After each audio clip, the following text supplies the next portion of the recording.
It's your boy Mike saying now tune into the Vinyl Collective, your weekly journal with the maddest, sometimes egregious, but always entertaining music opinions. Keep a lot. Right, we're back. You know, usually me and John, we do a good two-man job of like destroying people's albums and, you know, basically saying why they're fucking shit and, you know, they should probably rework what they're doing. But we know what, we thought, you know what, ever since the Chance the Rapper episode, I think I posted on my Instagram yesterday. I was like, you know what? We have to be a bit nicer. We have to give someone a bit of defense, you know? So we thought, let's bring someone in for this one that is a big fan of her, but also has some experience in music. So we brought in 1 teaspoon of brown sugar, Rachelle, which makes up a tablespoon of that is brown sugar. She also does a bit of singing, you know, if you keep up with her. Actually, not too bad, actually. Yeah, don't know what else to say, really. You want to introduce yourself? Hello, everyone. The Vinyl Collective. Honored to be here. It's, yeah, thanks for having me. But what am I doing? Introducing myself. Let me just say a bit about yourself. Yeah. Well, my name's Rachelle. I'm a co-host of the Brown Sugar Pod, which I run with 2 of my friends, and we talk about careers, culture, race, relationships, and everything in between. I'm pretty sure that's our like. I had it written down. Candid conversation. She's ready for the interviews. Like, yo, John, they did the fucking Bumble shit. Like, right, guys, you guys got to be professional. Like, you know, these automated answers.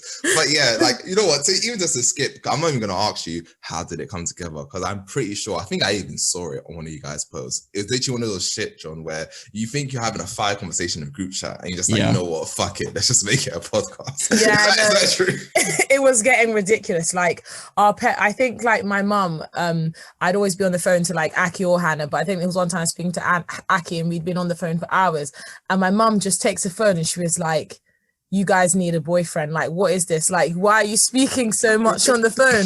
And we would just like go from like, you know, just taking the piss out of like random stuff to like having quite like deep conversations about the patriarchy and heteronormativity and all that stuff. So we were like, do you know what? Like, let's just make this a podcast. And I think a few people had actually mentioned that to us before. So we were just like, might as well, you know?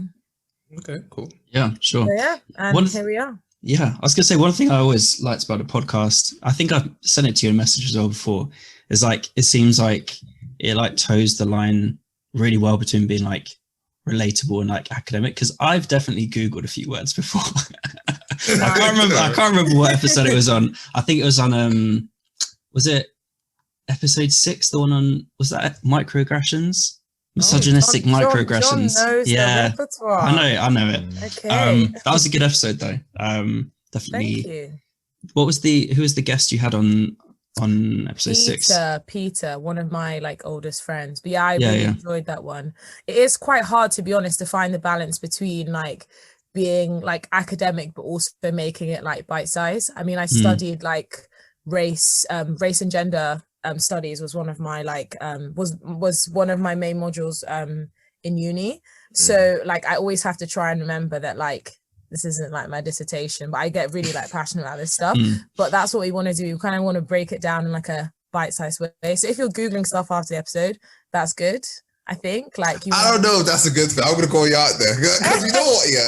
But no, we do always do resource packs though, John. We always do resource packs at the end of the episodes. Yep. So we always break down the definitions. That's fair. No, but you know what it is? It reminds me of like, you know when you know what Kevin Hart meme, when it's like when someone just says a long word and you know that person knows, like you do not know what the fuck that word is. I think there was one episode, I think they were talking about black excellence or something like that. And I'm like, you know, I was like, oh, hold on. No one knows what that word is. Even your co-host don't know what the fuck you're saying right now. It was me. I cannot remember it. Yeah, I was like, the way she just said it so casually, it reminded me of that guy from Nigeria who like has that dictionary of words and just starts spouting them out. I was like, there's no way. And that's why they stayed hella silent. They were just like, agree. I was like, I don't know what she said.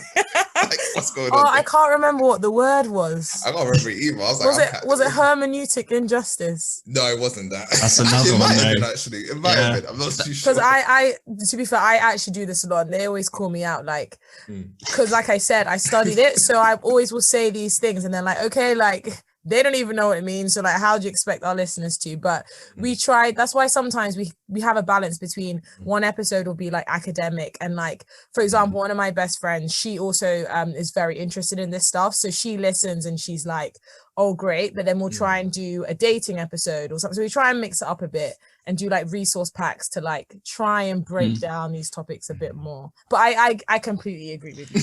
Wasn't it Kevin Hart? He was taking the piss out of like Stephen A. Smith. He was like, you wake up every morning and someone comes to your bedside table with a list of words you have to use. Yeah, yeah, 100%. No, it's cool. No, I was a meme a little bit. Like, it is quite educational. But I guess obviously we brought in Rachelle in today. Obviously, not on top of being a podcast co-host, she does sing, as we mentioned before. So one of the artists we even talk about today, H.E.R, she's done a cover of Best Part, I think it was. So I guess kind of, I won't say what got you into singing, but was it something that you always kind of had a talent for? Was it like, did you ever consider it taking it seriously at one point in your life? Or was it just like, oh, it's just a hobby and I sing when I feel like it? I actually used to be really shy, believe it or not. Like, people don't actually believe me when I say that, but I used to be so shy, like literally like a mouse. Like if I walked into a room, when I was younger, I was really like awkward and tall and shy, right? Okay. So anyway, I went to this new school when I was about like 10 and like started getting it. I like joined the choir and then like discovered I could actually like sing a bit. Like my music teacher, shout out Miss Tupin, she was just like, do you know what, like you actually got quite a good voice. So then I just started to like hone that skill a bit more, join loads of choirs. I did like musical theatre school for a bit. When I was in uni, I was in like 3 bands. Obviously I do all my cover stuff. I did consider like taking it seriously. I always do. Sometimes I just wake up and I'm like, do you know what, like I'm just gonna audition for The Voice, and then I just can't be bothered. So I don't know, to be honest, at the moment I just love I love singing, like love listening to different types of music. It's just something I do like as a hobby. And the way I see it, like it's never too late to explore. If next year I might decide to like take it even more serious. Actually, speaking of taking it seriously, technically I do have an album out on Spotify with my a cappella group. And if you listen to one of the songs, I may or may not be a soloist on one of the songs. So I mean, I guess that's pretty cool, you know? Yeah, fair. Yeah, it's always my fun fact at work. It's the way she said, John, like, oh, I just kind of walked into music class one day. It's like an episode of fucking Glee in it. Just walked in, actually, it just turns out I can sing. Quiet one in the corner. Yeah. It's hung to the walls. I wish I had a better story. That's literally it. I was just like, oh, okay, well, if you say so. And then, yeah. Fair enough. But I guess like musically as well, was like music was a big thing in your household. It's always an interesting one to find out. Music was not in my household. Let's put it that way. I heard you say this on the podcast, actually. But yeah, like for you growing up, was it kind of a thing that your parents were really into, or? Yeah, I mean, my mom, she got me on the like, I guess, old school stuff, really. Like we were just in the car, or, like in the mornings on the way to school. My dad as well, to be fair, we always listening to music. Like I grew up like in church, so we'd be listening to gospel music in the choirs. So I would always be intrigued by like different artists and like try and like replicate like how they sounded. Like that's like was a big thing for me growing up. Like I'd always just like hear someone new and then just be like, oh, I want to sound like them. And then always just like, always just sing. I sing like a lot. Like I don't shut up. I think my family are a bit sick of me, but yeah. We've got to ask as well before we move on to the main artist. GQ and Bumble. What were the stories behind that? What did you say?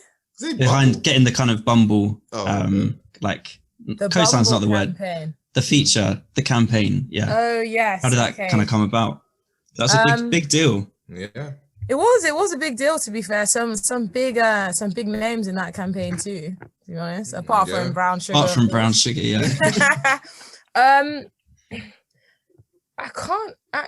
How did it even really come about?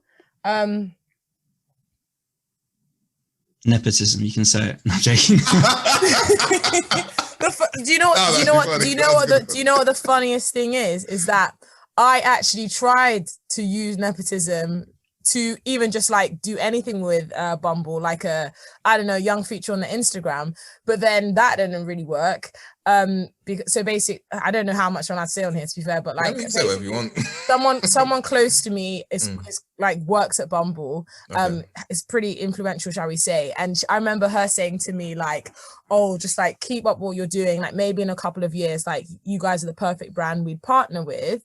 But like obviously we had quite a small following at the time, and then like maybe a couple of months later, someone from Bumble reached out to us actually, because they had heard about us, and then they brought up in a board meeting, and then she was like, oh, I know her. So then it was a lot easier to like to connect. And it was quite funny though, because she had actually said, you know, sometimes you're like not sure who you want to endorse. So I think she was like, okay, just like keep going for a bit. But then organically through another link, they actually had heard of us and then put us forward for the campaign. Okay. I think they had to list like maybe a couple of creatives that they would like recommend. And then, yeah, and then we just went there, had a whole day, met like Yomi Adegoke who interviewed us. And I think when we were there, there was, it wasn't Leomi who was there in the studio with us, someone else. But yeah, we were a bit gassed. I think George the Poet was in the campaign, wasn't he, as well? George the Poet as well. Crepton Conan, one of the Conan guys. Wow, okay, cool. Like loads of people. Yeah, so it was cool. You know, one thing that was so funny about that campaign, John, right? I think I know it's a bit of jokes, but it was just so fucking funny. Like, you know, when they were talking about like how many DMs like Rachelle has, right? And Hannah, she's so sweet in it. Like, just saying, but when she said it, yeah, it looked like she was just burning inside. Like, when she's like, oh, my DMs are empty. And so, when she said it, so funny. It took me out, man. I'm sorry, it took me out. It was so funny. The funny thing is that now my DMs are empty, but Hannah's are more popping than mine. So shout out to Hannah. Go on, growth. We love to see it. Fucking hell. But yeah, as the title suggests, we're talking about her debut album. What debut album? Yeah, it actually turns out it's her debut album. After about 5 years of waiting. Quite a long time. So Gabby Wilson, you know, the cat's out of the bag. You know, yeah. So anonymous with the sunglasses on. We have no idea who she is. You know what's so funny? With every release, the tints of the shades get like more and more like translucent for whatever reason. And then finally, when they get to the debut album, they're just off. I was like, whatever, cool. But yeah. So Gabby Wilson, been a singer for quite a long time, but in terms of like professionally, probably since around 2016. With her debut EP, H.E.R. And then she had H.E.R. Volume 2. And in 2017, she had the compilation record, H.E.R. And on the same day, she had the B-sides. Yeah. Oh, yeah. Previous mixtape as well. And then she had I Used to Know Her Part 1 and 2. And then I Used to Know Her, the compilation record. Well, you see the trend here. And then, yeah, she's been dropping a lot of singles here and there, but I don't think anyone was really expecting her to drop an album out of the blue. So actually, I want to really start there. So do you think, John, and I'll start with you. Do you feel like, obviously, H.E.R. has won a whole number of awards before we even got to the debut album, which we'll get to. But do you feel like she has the clout to like surprise drop like she did?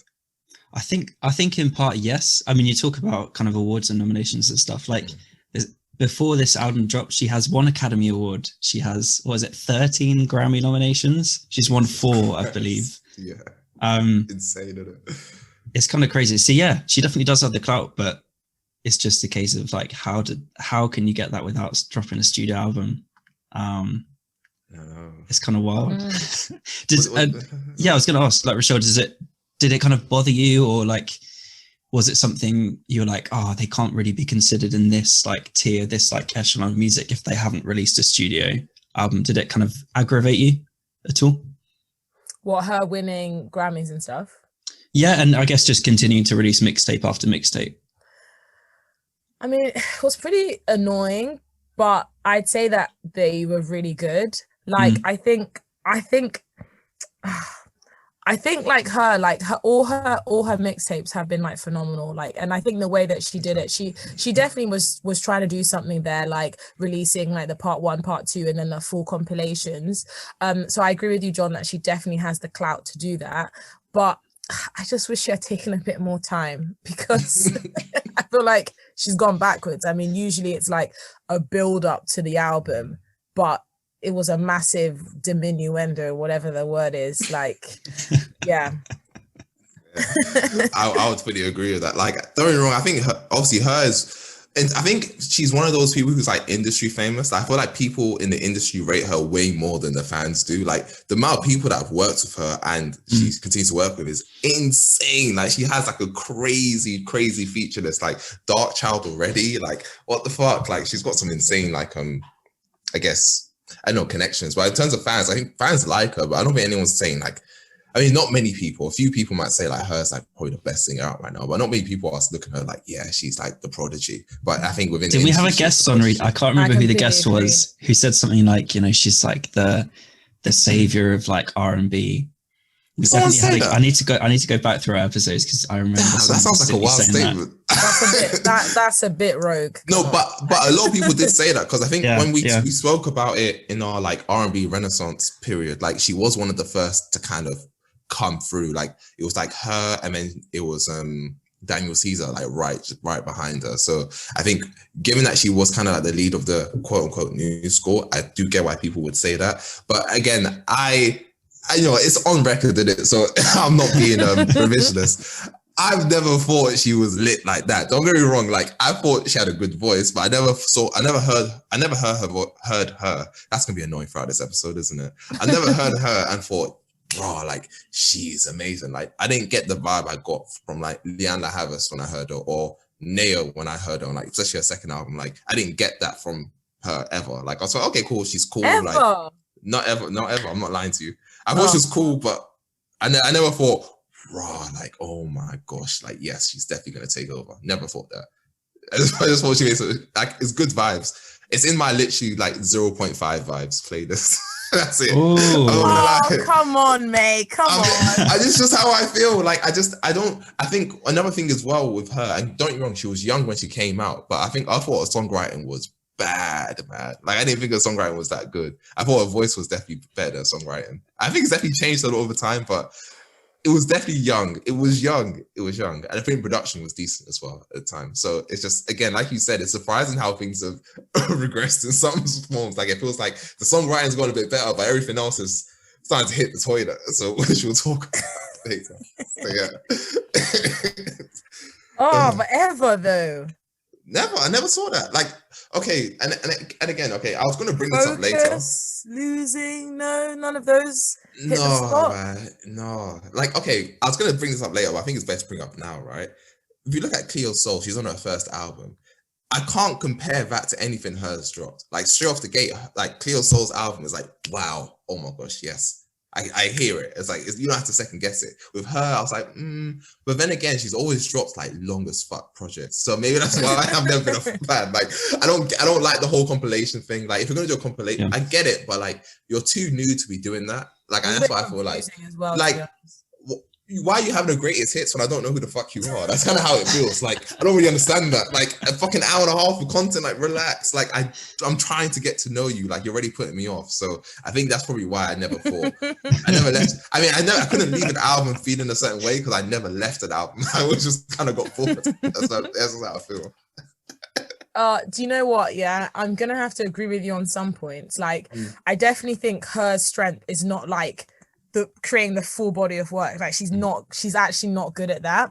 And like it also even actually did irritate me when she dropped I used to know her, the part 1, part 2, and she had a couple more songs on there. Which one was the one where best part was the additional single that she added? I don't know if that was I Used to Know Her or Her Volume I think it was Her Volume 2. Her Volume 2, yeah. So I already had songs that I really loved, like Focus, Losing, Hard Place, which I think is in the next one. 21. She has like so many good songs, but I definitely don't think there's any of those EPs or mixtapes, whatever, that I can listen to back to front. So like, and Cleo Soul is a great example. Like with Cleo Soul's, when I already like big fan of Cleo Soul. When she dropped her album, also I would say Sinead Harnett as well. Don't know if you guys have listened to her album. Fantastic. Fantastic album. And like I feel like there's growth. Whereas like you said, her is like, she's kind of like an industry B-knock where everyone knows her. So everyone's gonna put like, true.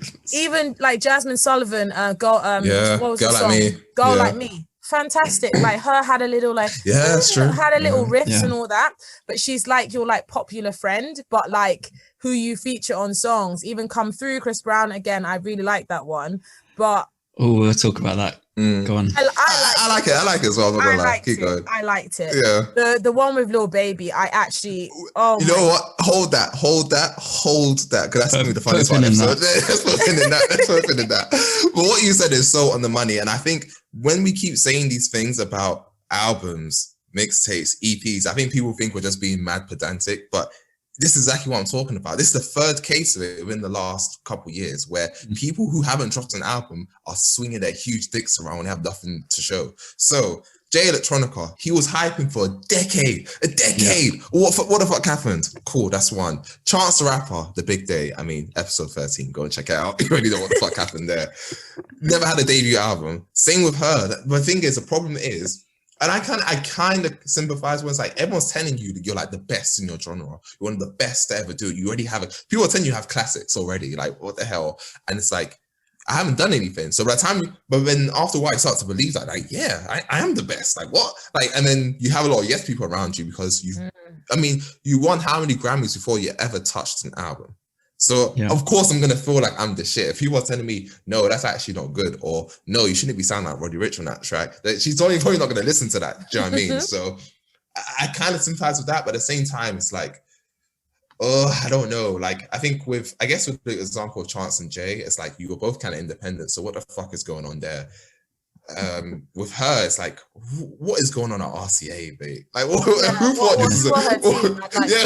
this was a great idea? Like her rollout has been, she's probably one of the worst managed artists with actual talent that I've seen in a long time. This is something we need to get into, right? Because she got a recording contract at the age of 14 from RCA. And then, so what's she's 23 now? Yeah, I think so, yeah. So that was like a good 4 years before the first mixtape came out. And you just got to question like what the plan is, like what's going on there? Because I feel like, surely she must have like the foresight of the vision to be like, why the fuck are like all my albums called the same thing? Like, damn, I'm getting confused between these. It's got to be like a money play. Surely 100%, John. You know that Daddy record label came in. It's like, I want 21 of them bitches, like, because everyone's gonna stream that shit, isn't it? Like, that's all. Because they were both 72 minutes, both of her compilation albums. How long that is? That's long. Like, thing is, there's not many R&B singers that go on an hour on the beat because you don't need to fucking hear you talk about your love life for an hour. Like, the only person that got away with that was Jill Scott. That's the only person I can think of who was actually just talking about love the whole way through. Like, Erykah Badu doesn't talk about love on every song. You got to diversify it. But if you're going to be one of those, I miss my nigga, or oh my gosh, I want to get back with him type of person, then you got to keep that short and concise, man. You can't have that for an hour. Like, you just can't. But whatever. We're here now with it. I mean, there's such a old record label. You know what it is? It has to be some shit where it's like a 100 album contract. Because why are you putting yourself through this? That's the only thing I can think of, man. Because I don't get why it's like this. All you needed was like a solid 10 to 12. We would have been fine. But here we are, 21, and it's not my birthday, but it definitely feels like it. So, do you know what I think as well? I think they definitely thought that like they really tried to long out the whole like her being like this mysterious person who no one knew. Oh, that's the worst marketing as well. I think that's why they did it, because it was like each one kind of gives you a bit more insight into who she is. But we already know, who she is. We've seen her when she performs. Like you said, her glasses are basically transparent at this point. We can see her eyes. You know what I mean? So it's what like, type of boomer is her manager that doesn't think the internet exists? Like, what the hell? And then to top it all off, like the debut studio album, it's like a shaft of light, and it's like, we can only see like the middle bit of her face. No, it's ridiculous. It's like she was trying to be like Sia or something. But Sia really commits to that whole like 100%, you will not see me thing, and like that's her brand, and it makes sense for Sia. But I'm I'm a bit lost with her. Like, I'm a bit lost personally. I mean, I guess especially when you were like a childhood singer, like people are gonna find out. Do you know what I mean? Like, if that's already out in the world, then just leave it, mate. Like, do you know what I mean? I get it. Like, you know, you're not MF Doom. Like, you just gotta let that shit go. Like, you just have to let it go. Like, think about Doom. Doom literally took like several years out to the point where you probably wouldn't even recognize him when he came back. So fair enough, but yeah, you're not that guy, man. Like, you're just not that guy. So whatever. But yeah, so back of my mind. Sorry, no, what were you gonna say? Yeah, no, I was gonna say 79 minutes, 21 tracks. Yeah, 21 tracks. What kind of? Yeah, I was just gonna ask. Just a little tidbit, just before you ask a question. Do you know what else is like? I think 77 minutes. Chance the Rapper's Big Day. Oh. Also 21 songs, I think. You hate Chance the Rapper. I actually don't mind it, but leave him alone. But no, go on, John. Kick us off. Yeah, I was just gonna say, should we get some kind of initial thoughts on the album as a whole, and then we can kind of like go into, I don't know, like features. Rachelle, I guess it's like Fight Club, isn't it? You go first. So I actually had to write down, because like I had to actually write stuff down, because I was like, what, like all these songs. Okay, let me even look. So I wrote down the ones I actually are decent. If you ask me to like sing them, I wouldn't be able to, because I can't remember how the songs go, because they're not memorable in my opinion. So like facts. Slide, right, was okay. Dude, can we just like talk about this? Because like it really irritated me. Yeah, I remember when Slide came out, I was like, as I do with loads of the artists I like. So like new song comes out, I'm like, yeah, I'm gonna Lianne La Havas, this album. I'm pretty sure I have listened to it more than anyone in the whole world. Like, I would literally just have that thing on a loop. Her used to be like that for me.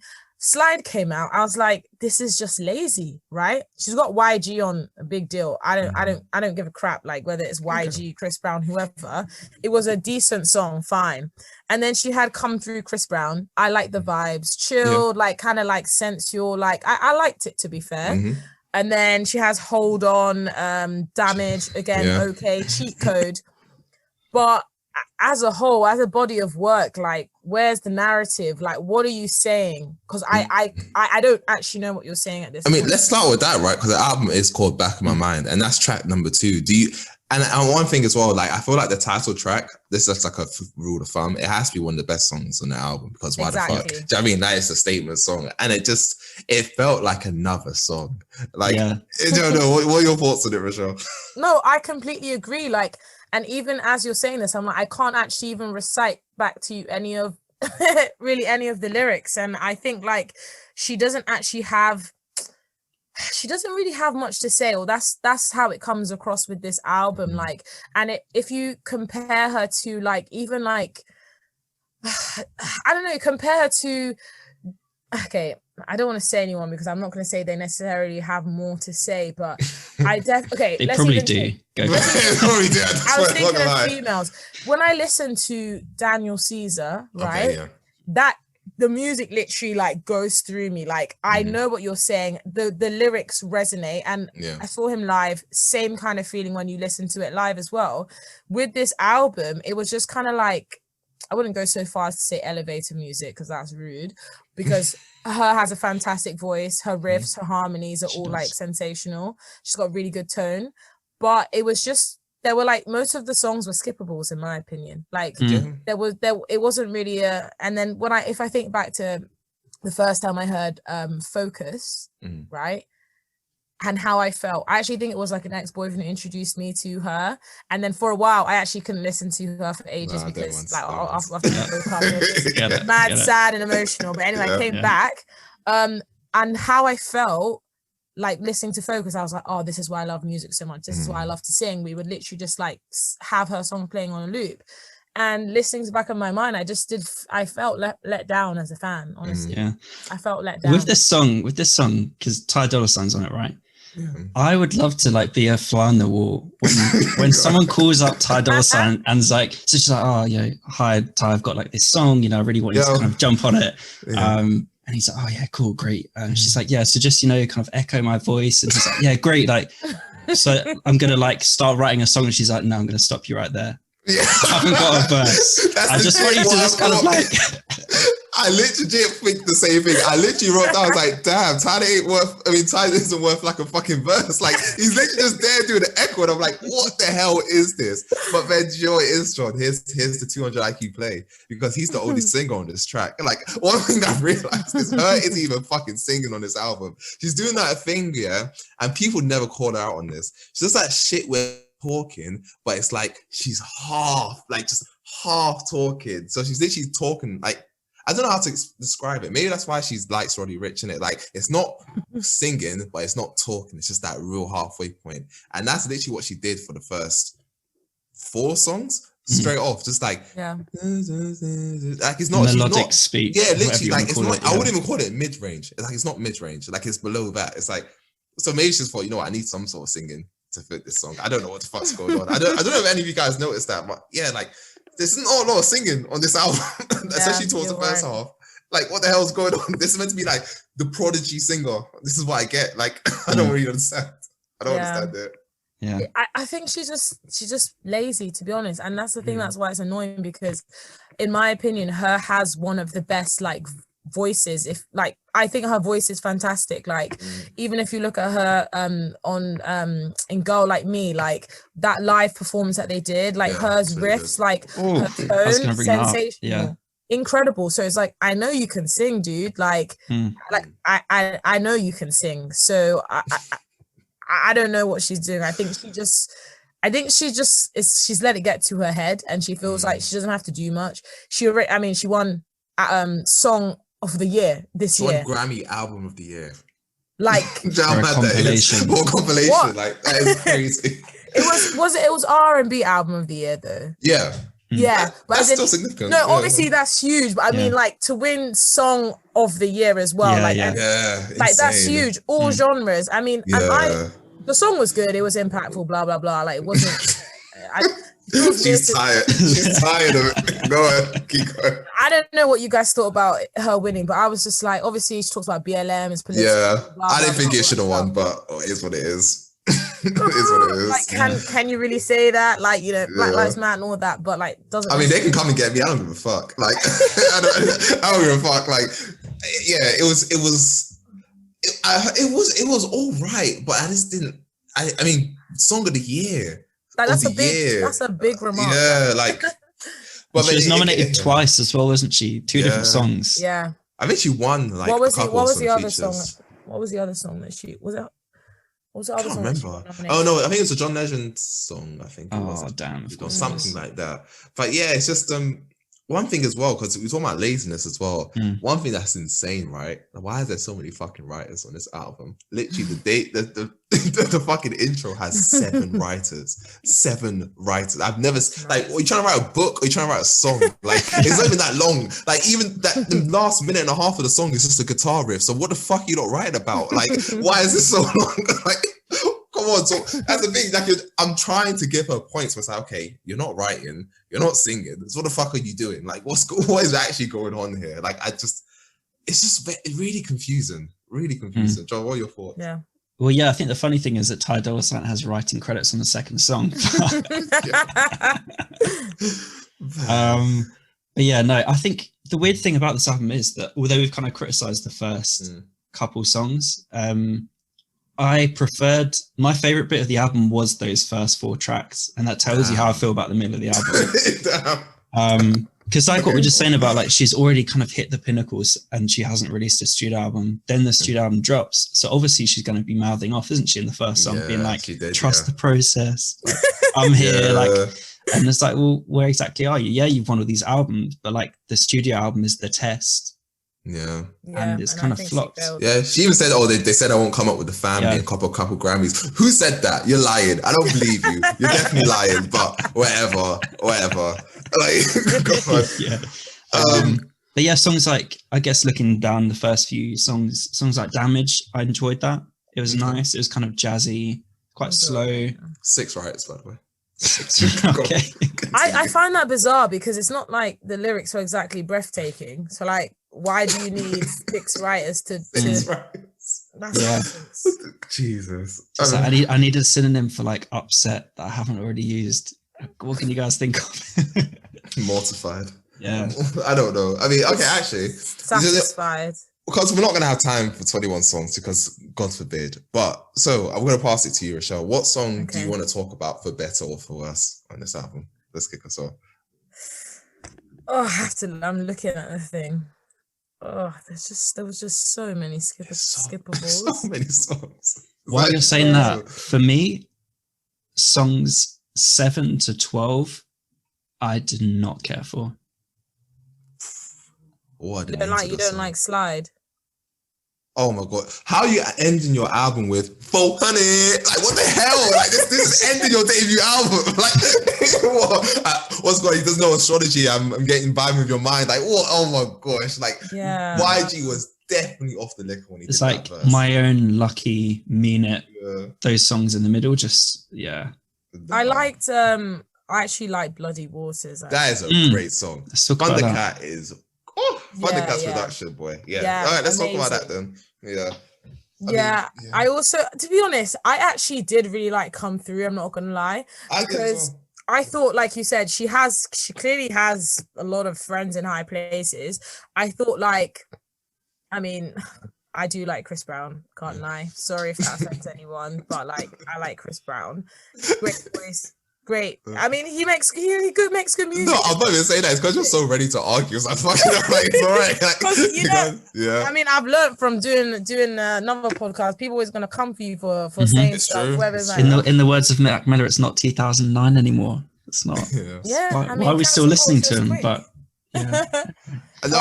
go on. No, sorry. What were you gonna say? No, I was gonna say So I think the song's fire. I think it's for you. This is like her bag. I feel like it is, and that's the thing. Like when I heard it, I was excited. I was like, oh man, like okay, she's gonna come up with some new songs, and that was a good song to release as a single, as and then to excite people. Yeah. Although we didn't actually know she was just dropping this album. Fine. And then I liked it. I liked the vibe. It was like sultry.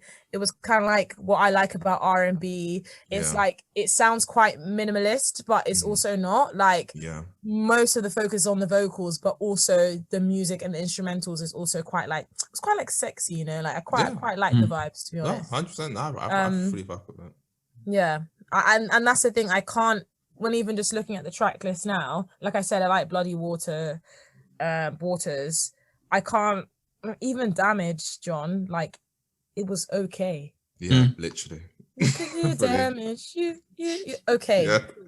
My thing with Bloody Waters was that I wanted the instrumental to come through a bit more. No, I thought, you really? Did you? Yeah. I thought it was perfect. I think it's the best part of the song. It's so good. No, I liked it, but I wanted to hear it a bit more. Yeah. I mean, and even like the songwriting on this one as well is actually really good. Kind of like talking about like being like a black person in America and like the struggles, or just like kind of not feeling like things are changing and things like, do you know what I mean? Like it's a really good song. It's like, wow, like if you did more songs like this, I had to change my opinion really quickly. But again, like who knows? Maybe Thundercat, right? Again, there's 6 writers on this, so who knows? I don't understand all the writers. I don't understand why there's so many writers. You know what? Everyone wants to avoid it on this call, right? So I'm just gonna go straight in it because that's my style. I know everyone's tiptoeing about it. Cool. Let's talk about that Lil Baby song. What the fuck is going on with this? Come on, give me an answer. I actually need to just listen to it again because I actually was so confused. I was like working while listening to it, and I was like to my sister, I was like, have you heard this song? Like, it's genuinely... Wait. It's one of the worst songs I've heard this year. It is one of the worst songs I've heard this year. It is bad. You actually have to listen to it again.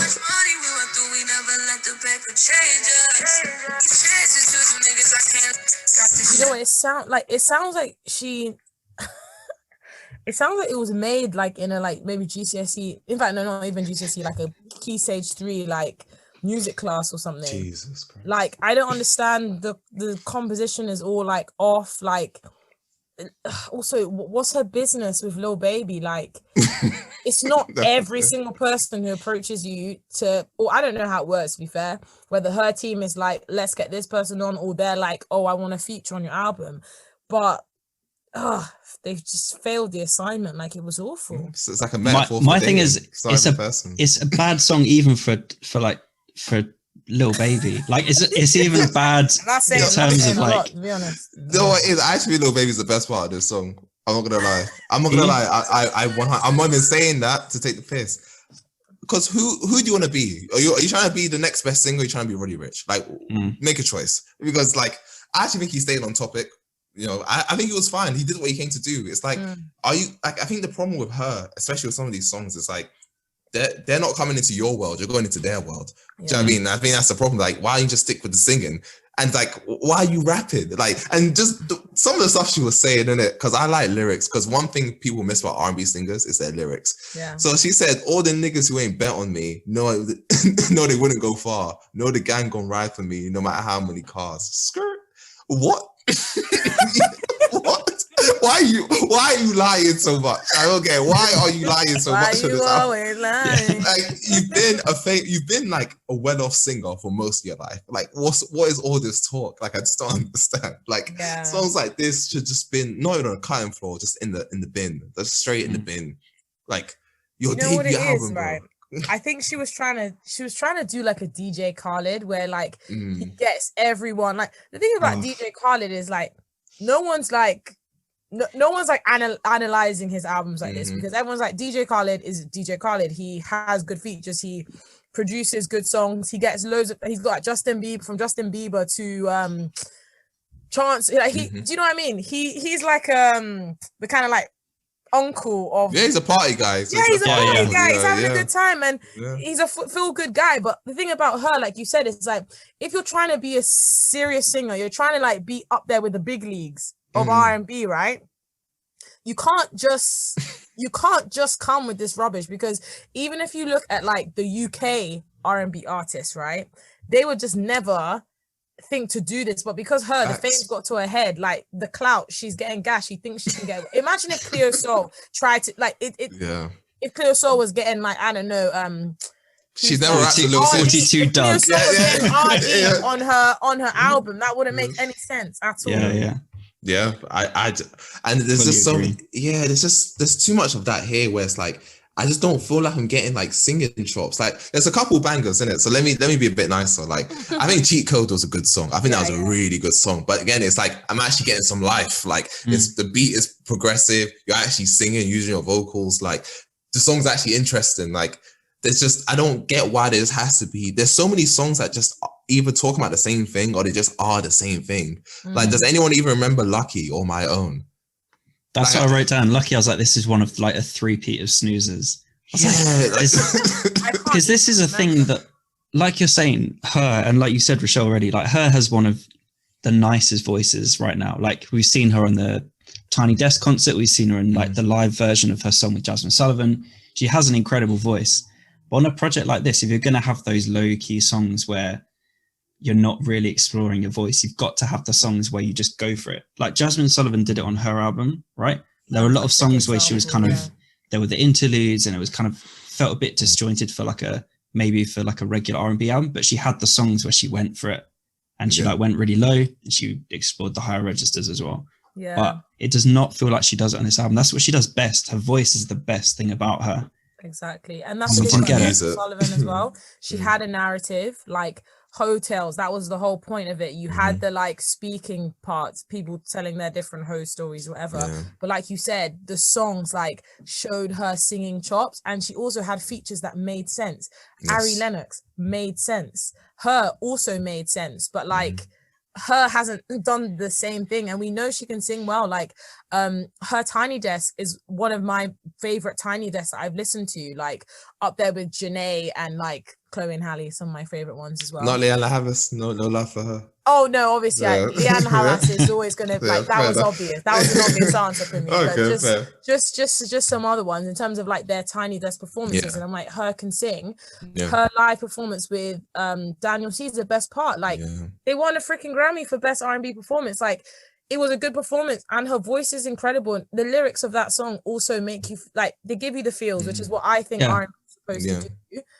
But this isn't. I mean, it would be. I can't really say it's a good R&B album, to be honest. Like featuring Lil Baby, Young Blue, fucking DJ Khaled. You talk about DJ Khaled. Oh, that song, that's gonna be the worst song of the album. Yeah, that's gonna be the worst song of the album. Like Bryson still has a good voice as well, so I don't know what what were you doing? What were you It's the chorus, it's the way that her vocals are layered. It's like it's so cheaply done. I'm like, it's actually hard to listen to. Like, it's actually mad hard to listen to.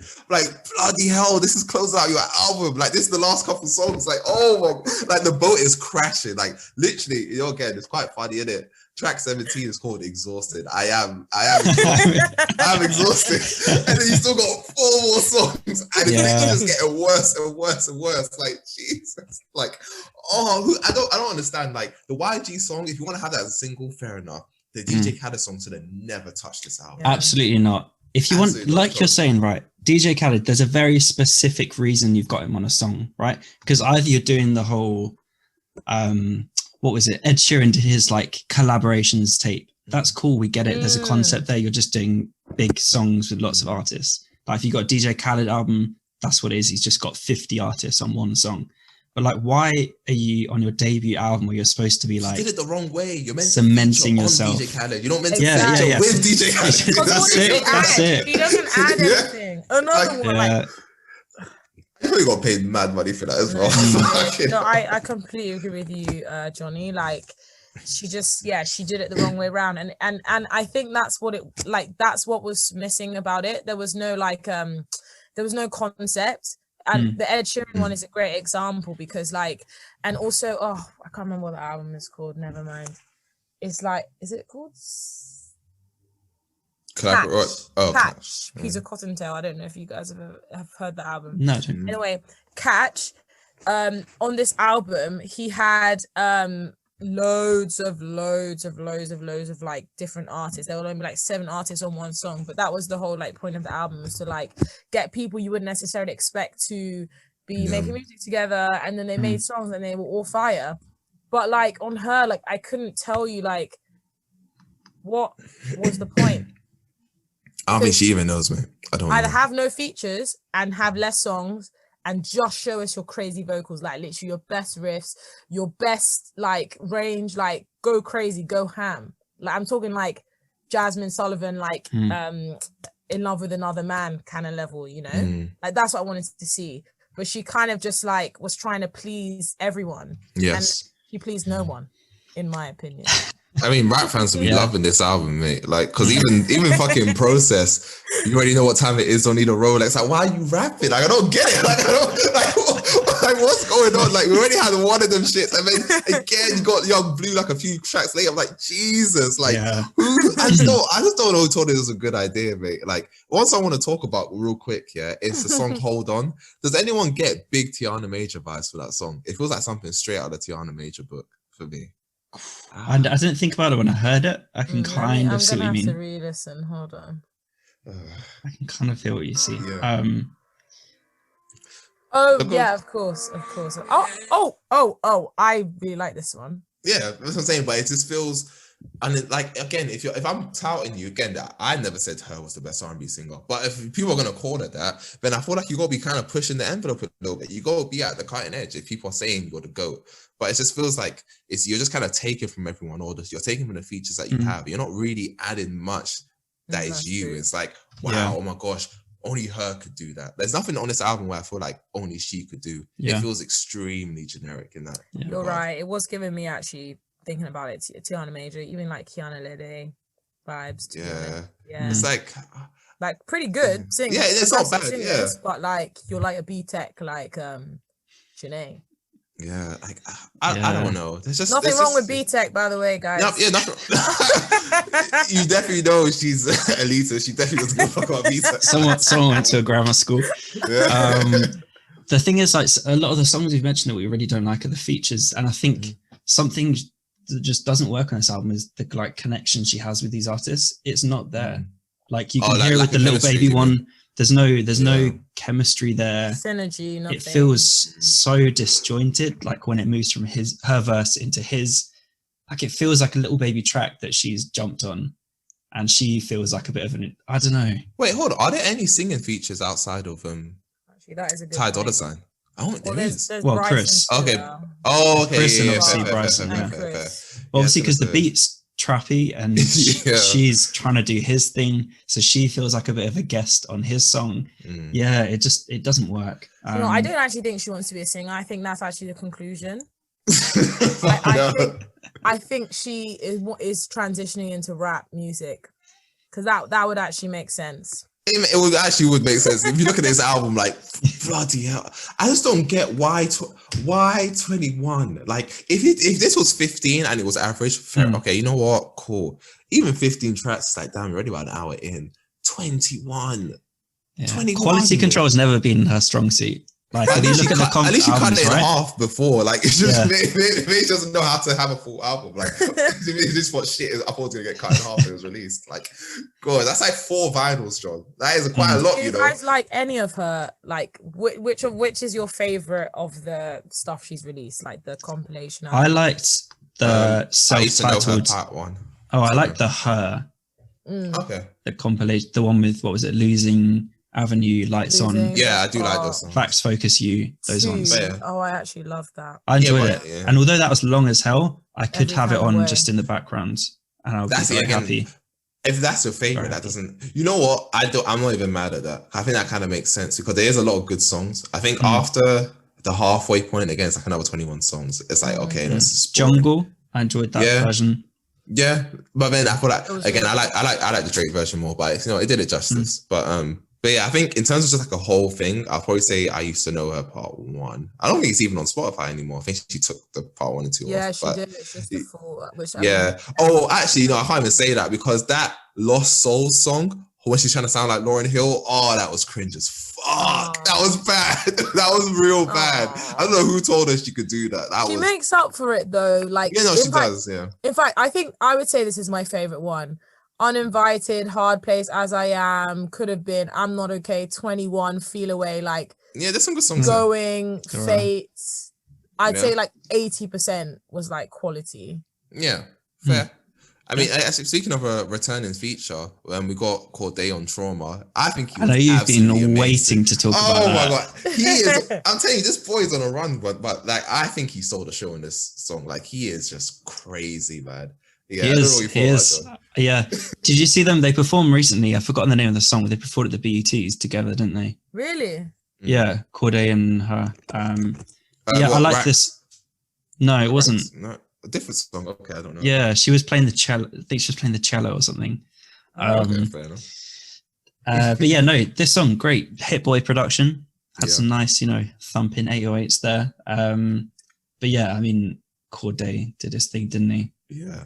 He always has those just clever lines. It just you always say you're like, this is who J. Cole should have been, or what J. Cole's potential, and then 100%. Yeah, he's like, is it killing my ego through my self-reflections? So his eyes flow on it's just so nice. He's got so much better like breath control, his flow, like gosh. Oh yeah, and her, go on Rachelle, you got to talk about her. She's also on this song.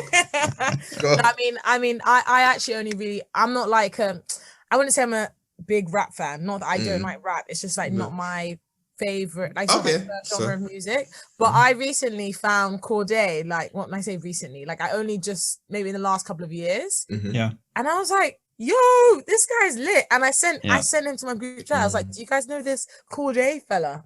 And none of them listened to him. Damn. And I was like, to think there are so many like talented artists just like doing their thing. Yeah. And like people just ain't that a bitch, John? Yeah. I was like, no, this guy's actually lit, and he's going out and Naomi Osaka as well. I was like, not bad. Cute couple them too. Yeah. I liked him. Her again. You're right. It's just what one of you guys said about the collaborations not even making sense. She's just talking. The drama. Like could have done the songwriting is basic. Like, it's not great anywhere else in the album, but on here it is really simple.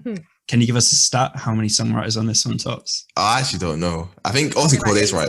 I think there's like 4 or 5. Like, a lot of these songs have at least like 3 or 4. Yeah. Like, I don't know. Like, it just feels like she kind of took all the work she was doing with all these other artists and just slammed it on.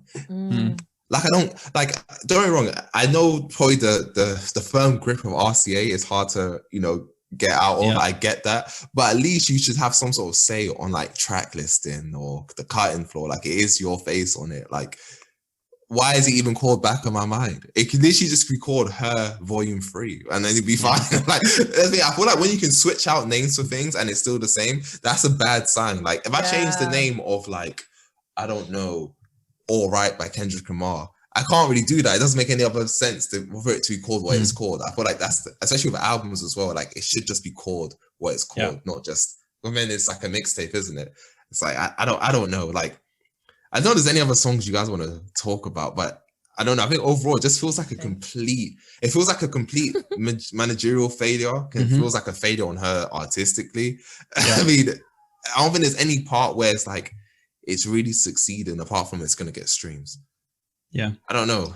Yeah, I think like overall views is just like, it feels uninspired, I think. Very. Is the words. Like I think the production and features definitely add to this. I didn't really enjoy the production. Like when we're looking back at those like earlier compilations and mixtapes, it's not that she was doing anything particularly special in terms of instrumentals, but it just worked because it was low key, but like there was still layers to the instrumentals. But with this, it just felt, pretty boring. You could cut a good 8 to 10 tracks could easily be cut. You could cut like literally 45 minutes of this album and it still probably wouldn't even improve it that much. But you could fuck. I don't know. Like, I mean, Rachelle, where do you think she kind of goes from here? Like, how do you kind of recoup from this? Honestly, I don't even know because I feel like she just lost her sound. Like as you were saying that, John, I was thinking back to the songs that really resonated with me. And when I even think of like, I don't know if you guys know Fates, but like I really like that one. And Uninvited that she did a live version and it was incredible. When I think of like her, I think even like her guitar playing. Yeah, she's a decent guitarist. That she's a good, like, Fender gave her own range or whatever. So, like, they wouldn't... Is it Fender, right? The guitar. Fender. Fender, Fender gave her... She had her own range of guitars. Like, they don't do that for anyone. Like, that means you've got some serious, like, guitar playing skills. And she completely lost that element of it. When, like I said, when I think of, like, Uninvited, Fates, 2, Losing... the combination of like the guitar, like stripped back guitar and vocals, to me that's her bag, that's hers bag, hers bag. But with this album she didn't even give us just one song that was just like stripped back, completely basic. She tried to do all this stuff with the production and wasn't really producing anything but like disappointment for me. And so I think where she goes from here to win me back as a fan, I still love her because she's given me enough songs that I'm happy for now. But I think where she goes from here is to just kind of, she needs to find her voice and her identity. Didn't find it in 5 years. It's a bit techie. That's what I'm saying. It's a bit techie because the thing is, I'm thinking like, and I was going to ask you guys this, like, honestly, do you think she can do better than Best Part or Hard Place? Daniel Caesar wrote that song. That's my theory. I think Daniel Caesar wrote that shit. You're probably right, because if we look at Daniel Caesar's albums, like, and I always said out of the two of them, because when they first both came out, I didn't really care for either of them. But then I always said, but I think Daniel Caesar will last a lot longer than her. Nah, both Case Study and Freudian. Thank you. And Freudian both did different things. Like I think, in my opinion, Daniel Caesar like knows who he is and he knows his sound. And if he's gonna do a feature, it's gonna make sense. What she needs to do is she needs to go on a hiatus for maybe a year. Don't talk to, like, delete all these like people's numbers you have in your phone and just go to do a retreat, get back to your sound, who you are. She should do the songwriting, or maybe one other person. She should stop she has too much input, because I don't think, like, I'm actually terrified to think what she's going to put out next if she continues down this lane.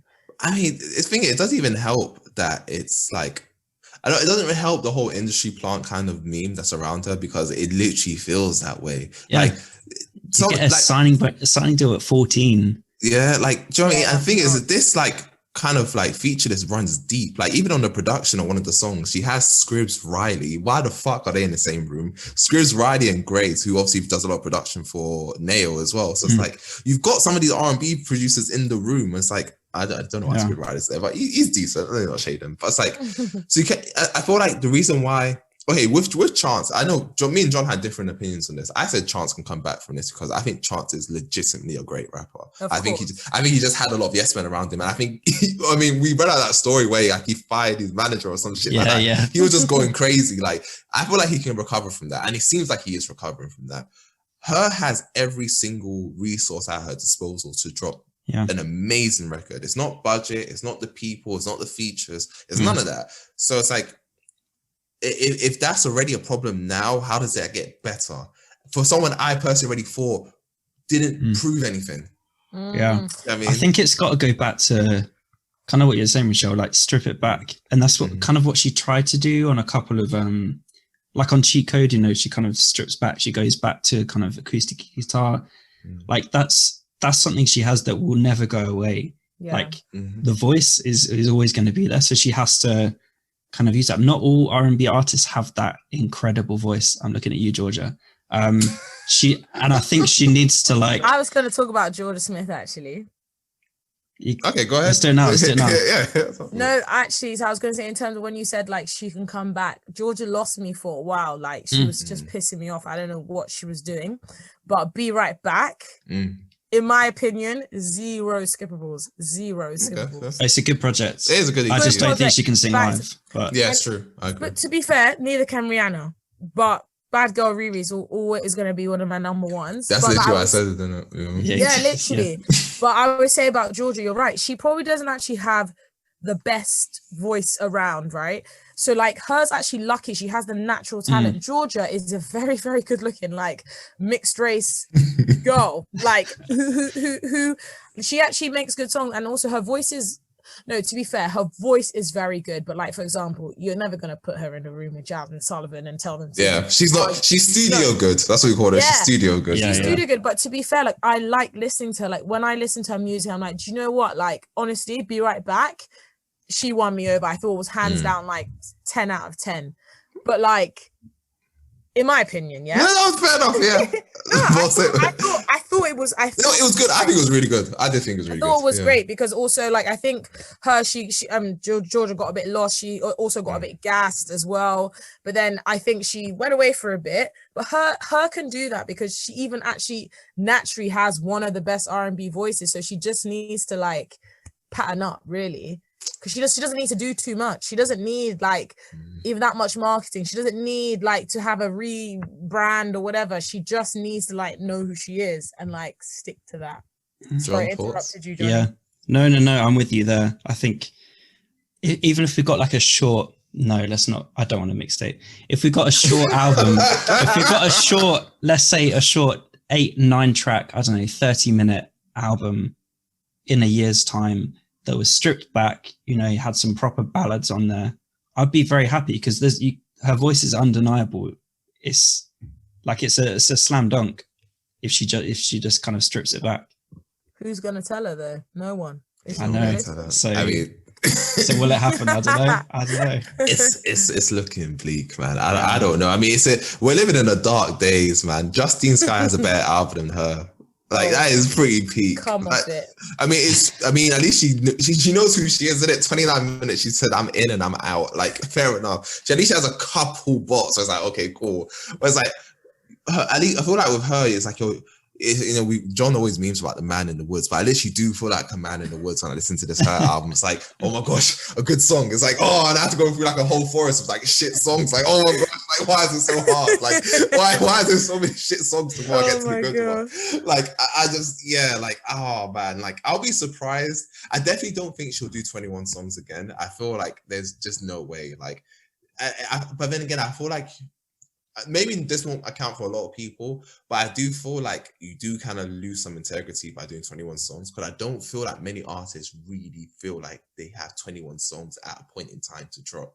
Like, cause that's like 2 albums worth of material. So if you did have two albums worth of material, you would just cut it in half. So I feel like some people might look at that and be like, oh, maybe she's just an industry plant. Like, what is going Also, on. I think the clout that you have to do that, like, you have to be like Drake. I'm sorry. Yeah, like, no, 100%. Not just anyone can drop 21 songs. Like, what's that?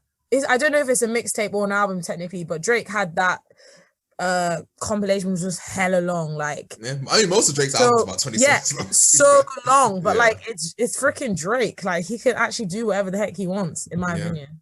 No, 100%. That's what I'm saying. I think the surprise drop along with the 21 songs, it's like, I mean, we even kind of say our concerns about Lil Sims, who we really respect in terms of like her artistry, and she has 19 songs, and 4 of them are interviews, but we're still like, okay, like that's a bit concerning. That's a lot of songs. Like, that's over an hour of runtime. But for someone, I mean, again, and you know what? I just don't believe it. I just don't believe in the Gabby Wilson. I just don't, because a lot of these songs, like, if we really deep it, right, half of these songs were like Lucy singles that she's dropped over the past couple of years. Were they really meant for the album, or you just thought, fuck it, there's singles that did well and put them on? Like, I've heard like 60 songs already. Like, some of them are like a couple years. How old is Damage? Damage is fucking old, man. Yeah. Like, do you know what I mean? Same with Slide. Like, why are they on the album? Like, I just... It was lazy. Yeah, it's either the label or it's her, but I feel like one of them has to change, but I know one of them can't change. And that's the problem. So that's why I don't see it really getting any better. Oh, she needs to leave. I don't think she can. She's probably tied in for like the next 15 years or something. That's what I'm saying. Like, we've got 15 mixtapes lined up for the next 10 years. Yeah, I think that's what it is, man. I think whatever deal she has, it has to be fucking peak. You know, I know what she can do I know what she can actually do to like redeem herself. So I think she drops the whole her BS. Oh, please. Comes out and she's just like, her next album is just called I am Gabby Wilson. Yeah, that's not a bad idea. Gabby Douglas and Gymnast, Gabby Wilson, whatever, Gabby Wilson. Yeah, and she just does that, and she does a whole revamp because this image, no one's buying it. Like, that's another thing. The image has to go at this point. Like, people know what your face looks like. What's the whole conspiracy? Like, it's bare weird, man. It's weird. Like, you're an adult. You're an adult. Like, come on, stop it. I have nothing else to say in this album. No. Like, I mean, I don't like seeing artists fail, not all the time, but I don't see it getting any better from here. I'm sorry. Like, I feel like there's too many good singers that are doing way more than what H.E.R is doing. Okay, fair enough. She's got a great voice, but I feel like there's singers coming out now. Like you said, Sinead Harnett. You got Cleo Soul, Baby Rose. You even got fucking Ari Lennox. You got Sasha Keeble. Shout out Sasha Keeble. I mean, people don't even rate Dua Lipa like that, but she dropped a good album, and she's not a shit singer. It was fantastic. Do you know what I mean? Like, there's too many of them, especially in the UK. Obviously, Liana Havas, like Nail, like there's too many of them where it's like, why would I can't put you in that group. I always say, like, there's an elite like group of singers, most of them are from the UK, and I don't see her touching that. Like, even from the debut album, like, I mean, if you look at Liana Havas's debut album, For All We Know by Nail, if you look like, these are all just better. They're all just better at the gate. I already given you 5 years to cook up something nice. You haven't done it, so. Do you know what? That's it, really. Are, right? When you compare it to all those people you mentioned, and like, we can't keep cutting her slack. It's been 5 years. Liana Havas would never disrespect us like that ever. Yeah, and she took 5 years. 5 years. Yeah, and she took her time. But when she came back, oh my goodness, like, exactly. I can't. That album, like. Yeah, I literally put it as my album of the year last year. I had it top 5. It was mine as well. It was mine as well. And that's the level. That's the thing. Like, I feel like when it comes to the best singers, like there's a lot of shit average singers, but we're talking about the best of them. It's not anyone's mate. Like, it's a hard group to kind of get into. So it's like, I don't know, man. I don't know. Like, it's. I don't know. I'm on the Gabby. I'm on the drop the name Gabby Wilson. Yeah, I think that would be good. Yeah, I think that would be good. Rebrand. I'm with that. If Leanne, Blood was very, very fantastic. Yeah. And I to be fair, I was actually nervous about Liana Havas' second album, because I've loved her since, like, forever. Is your love big enough? Yeah, like, forever. I was quite nervous, like, when she came out with this second one. Like, is it going to be as good as Blood? Is it going to be better? And she just... Yeah. And you know what's so crazy about her as well? Like, she thought Blood was her selling out a little bit. Like, imagine that. Like, if that's you selling out, oh my gosh. Your standards are high. Do you know what I mean? Yeah, so it's like, that's the thing, is the standards that she sets for herself. And even like all these other R&B artists are doing that. Like, again, I said it so many times, but like clear, so like Sinead Harnet's album, like it made a lot of sense. It's insane. And she has rappers on there, and it's still she has Earth Gang as well. Lucky Day as well. He's not really a rapper actually. But, no, Earth Gang's they're I mean, exactly. It makes sense. They have integrity. I don't think her does. Yeah. Let's leave it on that. I think that's a good moment. Yeah, I mean, it's facts. And facts. Cool. That's before we obviously go on to our Now and Then playlist. Where can people find you, Rachelle? Find your singing, find the podcast. Do you want to give your socials? Sure. It's really funny because, like, for someone who has like a podcast and is like quite public, I always get really shy. I'm like, oh my gosh, like I don't want to. If you want to, we're cool. Well, you can follow my singing Instagram at Raise Riffs. I haven't dropped anything on there in a while, but my last one was the Leanne Hava song. So if you want to check it out, it's pretty fine, not too bad. Thanks. And also you can find me at Brown Sugar Pod. We're on Spotify, Instagram, blah blah blah. If you want my personals, then you're gonna have to work a little harder for that. Drop into those empty DMs. Yeah. Drop into my DMs. What was the other thing you asked me? That was it. Yeah. I mean, obviously the podcast on Spotify. Yeah. Cool. So that's, I think, sorry, I can hear it. A neighbour's just decided to pick up the recorder today. So I don't know what their socials are, but anyway, we have a Now and Then playlist. Obviously, every week, pick a song from the last year or two, and then also a throwback song. So to give you a minute, if you're still kind of deciding from a short list. I've thought about it. You have? It was really hard. Let's go with you first of all. It was really hard. Yep. But my throwback one is Just Friends, Music Soul Child. Okay. Nice. I'm a fan. Really good song. Yeah. And Sasha Keeble, who I mentioned, I think she's watch out for her. Watch out for Sasha Keeble. I think she's going to be big in a couple of years. She did a cover of this song, like maybe like this year or last year, and it was just like phenomenal. So anyway, that's my throwback song. And my now song is going to be Missing Out by Sid. Okay. All right. I need to listen to that. When was that dropped recent? Literally like last month or so. But I mean, in my eyes, Sid can do no wrong. And I really like this song. Okay. Cool. All right. I'll hit us with mine. Cool. So my then song is, I've checked and it's not on there. I'm surprised. Is Prime Time by Janone and Miguel. Ooh. And that is, we were talking about like, this one's a bit sensual. This song is, this is perfect. And then my now song is Sailor Superstition by Serpent with Feet. It's one of the albums I did on my like 30-day album review. 30 album, 30 day.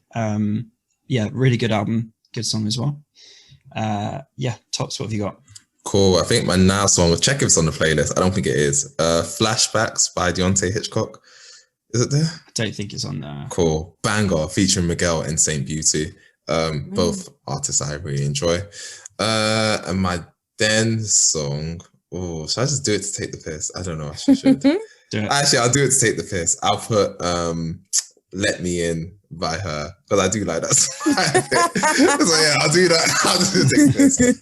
Bag of song. So that's gonna be it for us. You can find us on Vinyl Collective Pod on Instagram. vinylcollectivepod@gmail.com for our email. If you want to talk shit on Rachelle, we won't tell her, don't worry. TBC Pod on our Twitter. We're on every platform really. YouTube. YouTube. What else are we on? Google Podcasts. No one listens to fucking Google Podcasts anyways. Apple Music, Spotify, all that good stuff. Tell a friend to tell a friend. After you subscribe to Brown Sugar, subscribe over to the Vinyl Collective. Give us some love as well. Leave a review if you're feeling a bit keen. But yeah, yeah. I mean, Gabby, if you ever hear this, it's not personal, but it is what it is, isn't it? Like, I mean, who else is gonna tell you, innit? That's it for us, innit? Wow. Yeah.